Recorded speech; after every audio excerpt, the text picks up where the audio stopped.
Hi friends, இன்றைக்கி நம்ம ஒரு ஈஸி அண்ட் குயிக்கான ஹெல்தி பிரேக்ஃபாஸ்ட் ரெசிபி தான் பார்க்க போகிறோம். வாங்க வீடியோக்குள்ளே போகலாம். கம்பு அவல் தான் இன்றைக்கி நம்ம செய்ய போகிறோம். அதுக்கு ஒரு பாத்திரத்தில் 2 கப் கம்பு அவல் எடுத்துக்கோங்க. 3 கப் தண்ணி ஊற்றி ஒரு 2 நிமிஷம் மட்டும் அதை ஊற வச்சுக்கோங்க. அதுக்கப்புறம் ஒரு பெரிய வெங்காயம் பொடி பொடியாக நறுக்கிக்கோங்க. 2 பச்சை மிளகாயை சின்ன சின்னதாக கட் பண்ணிக்கோங்க. ஒரு கொத்து கருவேப்பிலை, ஒரு கொத்து கொத்தமல்லி, ஒரு 4 முந்திரி பருப்பு உடச்சி எடுத்துக்கிட்டேன். அப்புறம் கொஞ்சம் கடுகு, ஜீரகம், கடலைப்பருப்பு, உளுத்தம்பருப்பும் எடுத்து வச்சுக்கோங்க. அவல் நல்லா தண்ணி வடிச்சிட்டு எடுத்து வச்சுக்கோங்க. பார்க்குறதுக்கு இப்படி இருக்கணும். அப்புறம் கடாய் நல்லா சூடானதும் 4 டீஸ்பூன் எண்ணெய் விட்டுக்கோங்க.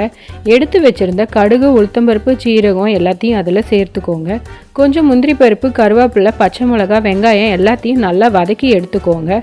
கம்பு அவல் ரொம்பவும் ஹெல்தியானது உடம்புக்கு. இதில் நிறைய அயன் இருக்குது.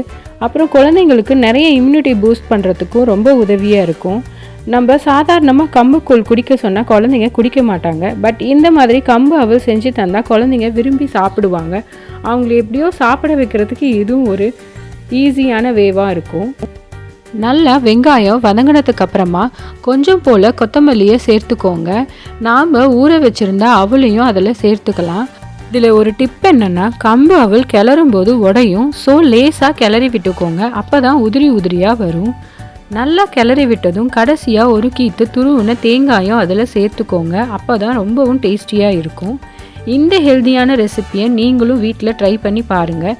மறக்காமல் எனக்கு சப்ஸ்கிரைப் பண்ணுங்கள். உங்களுக்கு இந்த வீடியோ பிடிச்சிருந்ததுன்னா லைக் அண்ட் ஷேர் பண்ணுங்கள். கண்டிப்பாக கமெண்ட் பண்ணுங்கள். நான் இன்னொரு ஹெல்தி ரெசிபியோடு உங்களை மீட் பண்ணுறேன். ஓகே, டாடா, பாய்.